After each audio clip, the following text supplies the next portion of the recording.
So we're back to these 50 characteristics of complex trauma. Tonight we're only going to get through 3 because we're going to get to what I think is one of the deepest ones for many people that they're not even aware of.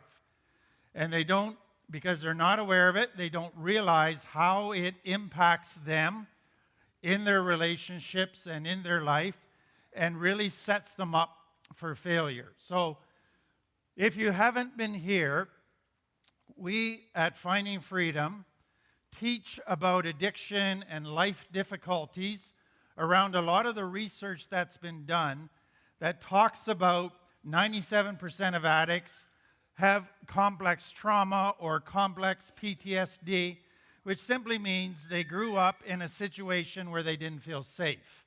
And because of that, they had to begin to learn how to cope, which was really a fight, flight, or freeze variation.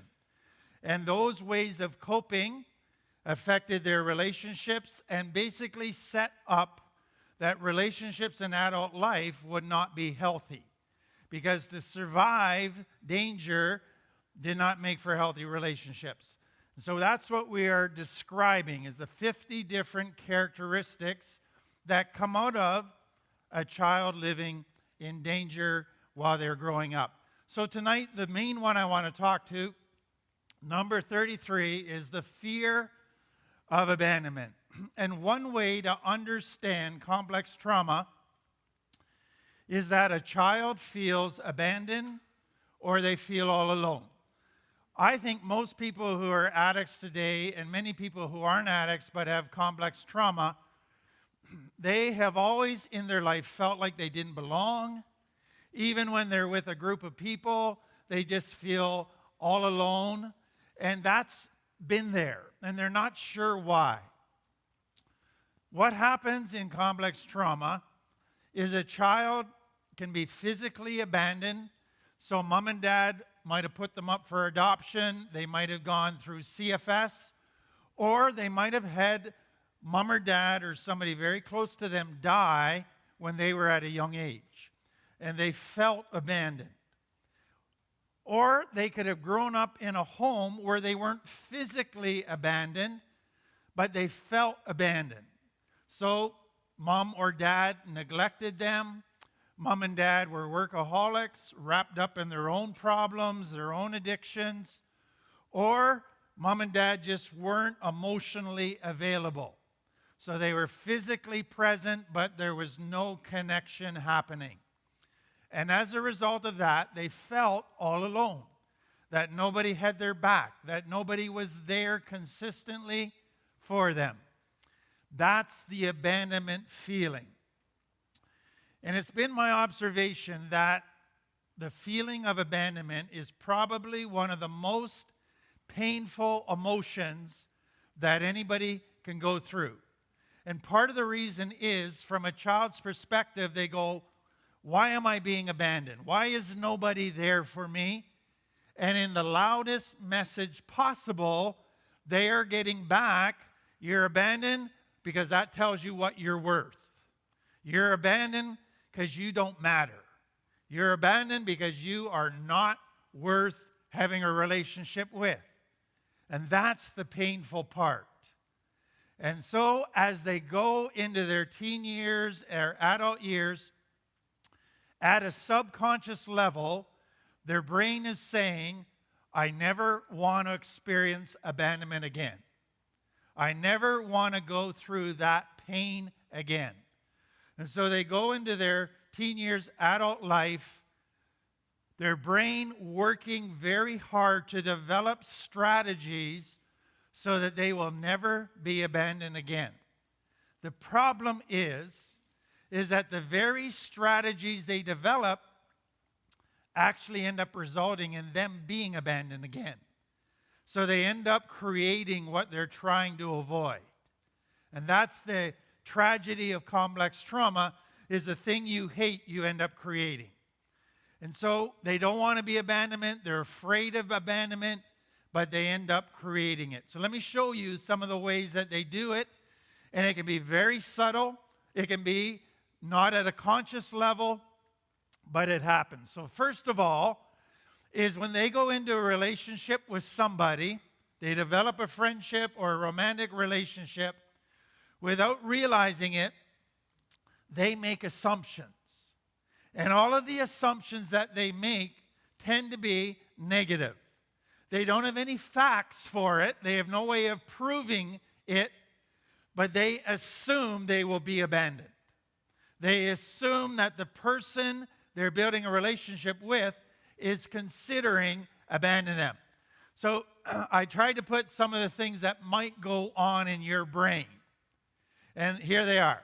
You've developed a relationship with somebody and you go, I don't think they really love me. They say they do, but I think they're just using me.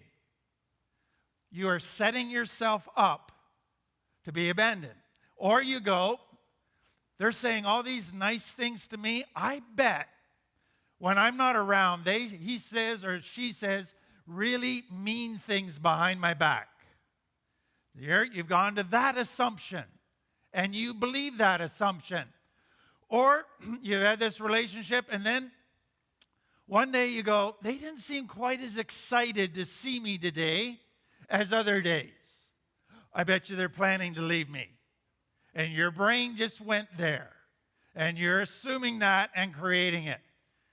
And then you go, maybe the reason they say such nice things is because they're filtering out 90% of the stuff they'd really like to say and only ended up with 10% of good things. But if I could find out the 90% they filtered out, they probably are thinking I'm the worst, terrible monster in the world. You've assumed that. Or you come, let's say, to Finding Freedom, and you see them talking to somebody. And you go, oh, they're getting ready to cheat on me. They're getting ready to leave me. They get somebody else in the wings here. And you have assumed a whole bunch of things. So the first thing a complex trauma person who's been abandoned does is this. If mom and dad abandon me, the two people who have a biological connection to me, if they abandon me, then it is safe to assume that everybody will abandon me. As soon as they get to know me, they will abandon me. Okay, that was only part one. Next part. Here's what happens when a person is afraid of abandonment, and maybe you're like this, maybe you have a friend who's like this, but if they don't want to be abandoned again, they can become very needy and clingy. And you try to set a bit of a boundary and have a little bit of space, and they just cling on to you. Do you know what you're doing by being so clingy? You are frustrating the other person to the point where they go, get out of my life. And then you're abandoned. So you just created abandonment by trying to prevent it by hanging on so tight and by being so needy. Or you might have a person who doesn't want to be abandoned and gets into a relationship, and now they demand your constant attention. They demand that you spend every evening with them. They demand that you give up some of your friends. And they start to try to control you so that you won't abandon them. And guess what happens? You get so tired of being controlled, you say, get out of here. I got to have some space to breathe. Catch you later. You created abandonment. Or you might have somebody who doesn't want to be abandoned, who gets in a relationship with you, and what they do is they just smother you with attention. They try to anticipate your every need. So you walk in a room, and they're running over with a coffee for you, and they help you to your seat. And you just go, I had a mother like that once. I don't need a smother again. Get out of here. So without realizing it, you drive people away. You make them abandon you. Then, the third thing. Most people have a fear of abandonment, but assume it will happen. Play games. So I don't know if you've done any of them, but all of a sudden, you start pushing the person away. They're trying to show affection to you, and they're trying to talk to you, and all of a sudden, yesterday you were talking and affectionate, now today you're pushing them away. And then they start to go away, and then you pull them back in. And they get mixed messages. You're testing them by pushing them away to say, will you really abandon me if I push you away? Or will you fight back and want me even more? But you realize if you do that test enough and keep pushing them away, eventually they're going to say, okay, I'm gone. And you created abandonment. Or you go, you don't really love me, do you? You question their love. You try to put words in their mouth that they don't love you. Or you put yourself down and say, I can't see why you love me. I'm such a loser. You know, you'd probably be better off with somebody else. You know, in fact, why don't you date that person there? It's a perfect test in your mind because you're hoping they're going to say, no, I only want you. But they might just say, okay, I'll go date that person if that's what you want. But you have all these tests happening. Here's what is interesting. If you said, why don't you go date somebody else? And they said, no, I only want you. That would feel good for a day or two. And then your fear of abandonment would kick in again. And you'd have to retest everything. And that would go on and on. Now there's this other fourth part to this. We talked a couple weeks ago about the inability of complex trauma people to form a healthy attachment with a significant people of their life. And so they don't understand healthy intimacy, and they begin to create fake intimacy. So they have that barroom intimacy, the physical sex intimacy. It feels like you're close, but you're not really. There's not a committed relationship. There's not a deep opening up of yourself to another person. So a person who's never had true intimacy has built a lot of walls, and they wear a lot of masks. And they say, if I wear this mask, will you want to try to connect with me? But only in a fake intimacy. And that's how you've done your life. And so we talked about women putting all their attention on their body because it got attention, and then they could create false intimacy.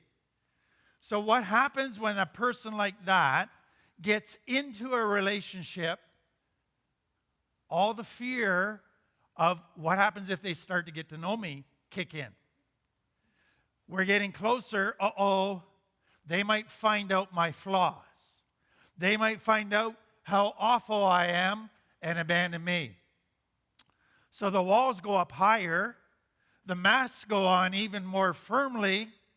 And what you have done is create a relationship where true healthy intimacy is not possible. And so if you have a person in that relationship who is healthy and is wanting to have healthy intimacy with you, what they're going to find out is that it's not going to happen. You're not going to allow it because your fear won't allow you to take down your walls or to take off your masks. And after a while, they're going to get tired of trying to develop healthy intimacy with you, and they'll walk away. Now, the next one, understand it this way. Picture your brain as a child having been abandoned, and it is trying to find a guarantee that you'll never be abandoned again. And so it is saying, what kind of person do I need in my life who will never, ever abandon me? And what it does, again, subconsciously, is it begins to create a set of expectations or a standard of what a person must be like in order to never abandon you. Now, some of you have done this, but follow it, because as you look at it, you'll go, wow, that is unrealistic. Nobody can meet that standard. So number one, if a person is never going to abandon me, then they must only love me. If they love anybody else as well as me, there's a chance they might like them more than me, and they'll abandon me. So therefore, I have to have a person who only has me as the only love of their life, which usually means I have to cut them off from their family. I have to cut them off so they have 0 friends, and I'm the only one. Now that sounds great to a child mind wanting to make sure they're never abandoned, and that gets carried in from a child who never grows up but becomes an abuser, because what do? They say you can't have your family, you can't have any friends, you can only have me. And that leads to abuse. Second thing, the only person who will never abandon me must be a person who never fails or has any flaws. In other words, they got to be perfect. Because if they got a flaw or they fail, well, they could hurt me, and then that means they're going to abandon me. So I have to find somebody who's perfect. Good luck with that one. And so what you're saying is, I can't trust a person who disappoints me. Now, I'm not saying you should trust a person who's a jerk. I'm saying all of us will fail or hurt each other in little ways. We might not cheat on you, lie to you, or anything like that, but we will disappoint you. I can't be all that you want me to be. There will be some disappointment. If you think I can't have a relationship with anybody unless they never disappoint me, then you will abandon everybody and be totally isolated. Now let me just stop and say this. There's a piece here that I want you to think about. What happens in complex trauma is you are abandoned by family, friends, etc. But at some point in complex trauma, you abandon yourself. That is a very important insight to begin to process, because the beginning of healing from abandonment is to not abandon yourself any longer. And that's a scary thing. Okay, next requirement of future Mr. Perfect is they must give me constant validation.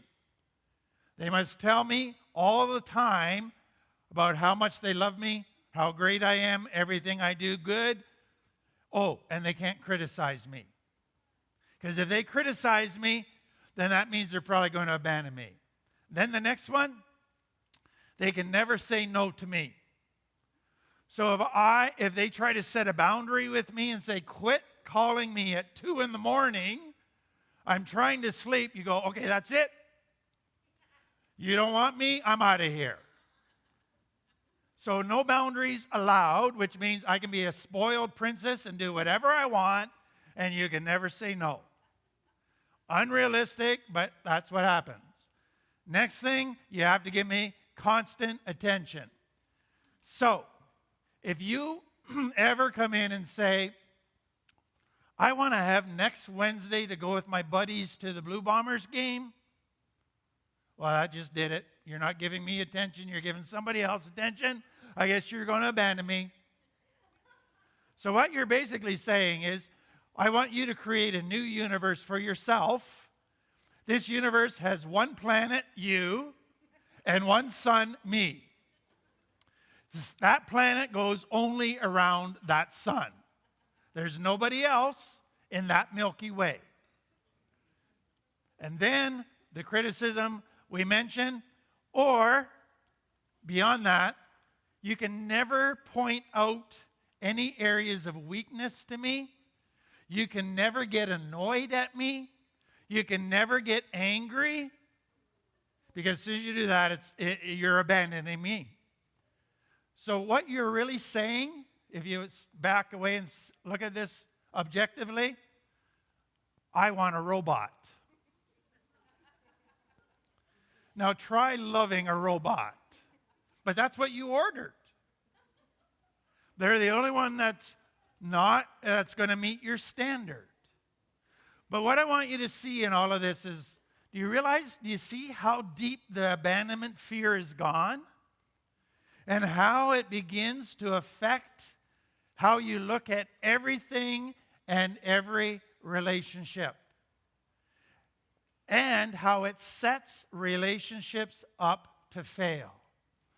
That's why this is such a big thing. Okay, that leads to the next characteristic, jealousy issues. So complex trauma leads to shame, which says, I'm not good enough, which leads to fear of abandonment. Anybody gets to know me is going to abandon me, which leads to jealousy. If you give anybody else any friendship, attention, I will get very jealous. And that is a powerful and a destructive emotion, but it is very, very hard to resist its wanting to act out. And it can do so much damage. Okay, number 35. Authority issues. I always like teaching this one because I get clients start writing notes extra fast because it pertains so much to people from complex trauma. 10 years ago, most children were being diagnosed with ADHD. Today, that's still probably the most common diagnosis for children, but there's a second one now called ODD. I don't know if your kids have been diagnosed, but it stands for Oppositional Defiance Disorder. In other words, if mom says, go this way, the kid goes that way. If mom says this is black, the kid says, nope, it's white. It's just, there's a defiance, a rebellion. You know what's interesting? That doesn't happen to children in healthy families. That's a complex trauma thing. So let me explain it to you. On the left, you'll see the line there. Okay? So at the top, it says age 20. At the bottom, it says an infant. On the right side of the line, it says the child's control or the child's making decisions and taking responsibility for themselves. On the left is the parent's control, okay? So at the infant stage, the child has zero control.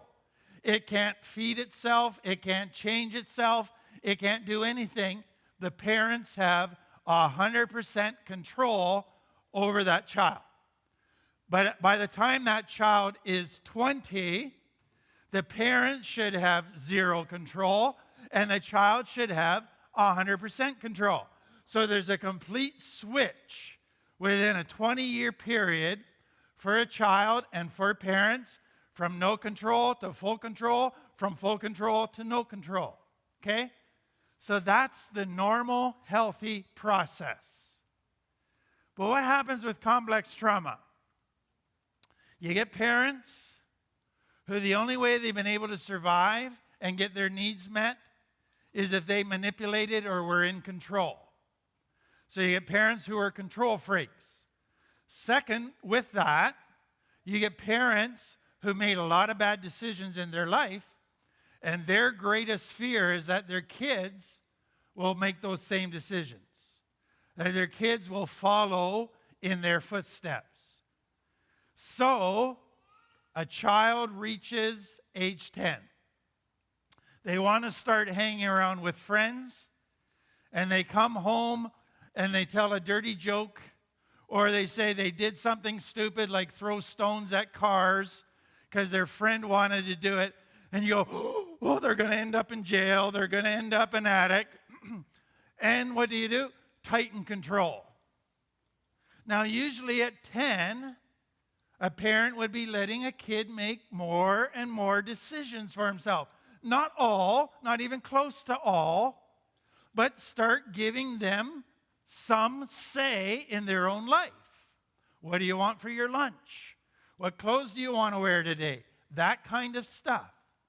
But what happens when there's too much control is a child feels the pressure. And so they have to rebel a little bit to try to find healthy. That's all they're wanting is please give me a little room to grow up, to become a more independent child. But the parent, when they gave him that little bit of control and they went to a friend and threw stones at a car, the parent tightens control. And now you want to control everything, even their lunch and what socks they wear that day. And so what does a child do? He pushes back harder. Then he gets 13 and he comes home drunk or high. And now you're panicking even more. So you tighten control even further. And what does he do? Pushes even harder and rebels even more. Now here's what ODD means. At some point, that child says, my mom's a control freak. I hate her control freak. Whatever she says, I'm doing the opposite. Doesn't matter if she gave me the best advice in the world. Because it came out of mom's mouth, I would do the opposite. So if you became an addict, and then at age 18, 19, 20, you went to your parents and said, I need help, and mom said, go to Finding Freedom or go to React, you say, I will go anywhere else but those two places. Because you said so. So that is oppositional defiance. So when you grow up in complex trauma, well, all of you know it. Authority figures are bad news. You get your back up. And so the problem is this. Every authority figure in your life has abused their position of power. You want to know another way to look at complex trauma? It's a child entrusted to two authority figures who have a lot of power over that child.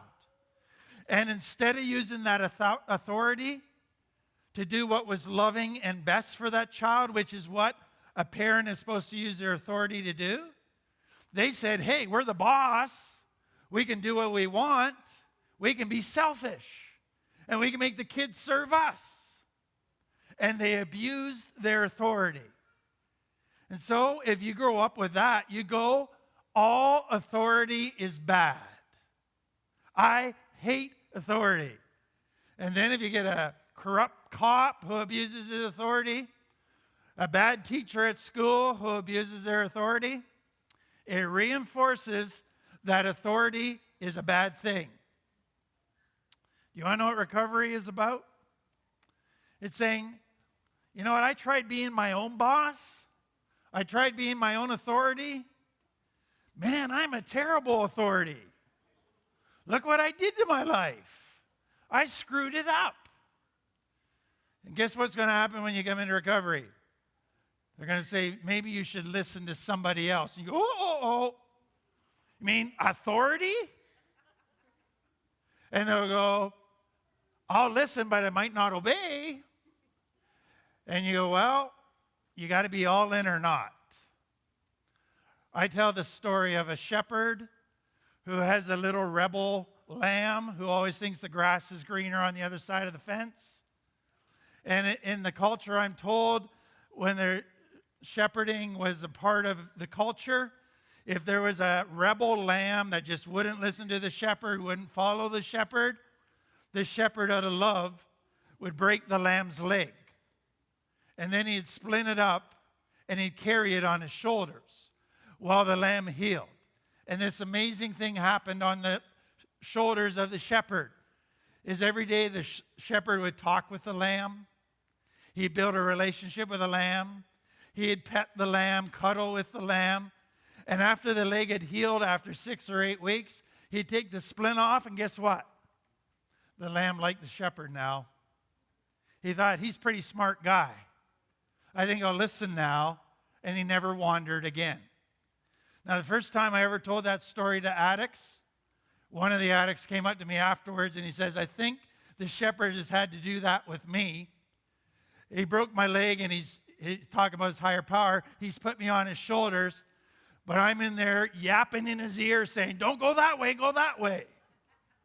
And I go, yeah, that's the problem. We have trouble listening and following advice. So recovery. Find out if the messenger, the shepherd, is healthy. Don't just reject it because of who says it. Only reject advice if it's bad advice. And learn not to care so much about the messenger, but about the message. And that's a huge piece of beginning recovery. So that 3 very, very difficult things that come out of complex trauma.